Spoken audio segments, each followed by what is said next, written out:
இப்போ இந்த வீடியோவில் நம்ம வெண்ணெய் எப்படி செய்கிறது, நெய் செய்கிறது பார்க்கலாம். பாலாடை வந்து ஒரு 2 வாரமாக சேமித்து வச்சுருந்தேன். அதில் கொஞ்சம் கூலிங்கான வாட்டரை ஊற்றி மிக்சியில் அரைச்சி எடுத்துக்கிட்டோன்னா நமக்கு வெண்ணெய் தனியாக வந்துடும்.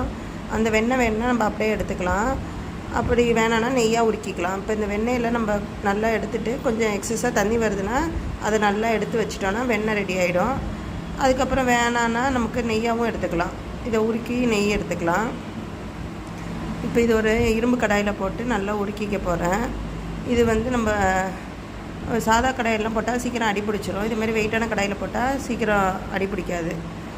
இதில் தயிர் 1 ஸ்பூனும் முருங்கை இலையும் போட்டு நல்லா எடுத்துக்கலாம். இப்போ இந்த ஸ்டேஜில் நுரைச்சி வரும்போது அடுப்பை ஆஃப் பண்ணிடணும். இந்த ஹீட்லேயே அடுப்போடைய சட்டியோட ஹீட்லேயே இது கொஞ்சம் ப்ரௌனாக ஆகிடும். இந்த அடியில் உள்ள கடுகெல்லாம் இதெல்லாம் நம்ம வடிகட்டி எடுத்துடலாம்.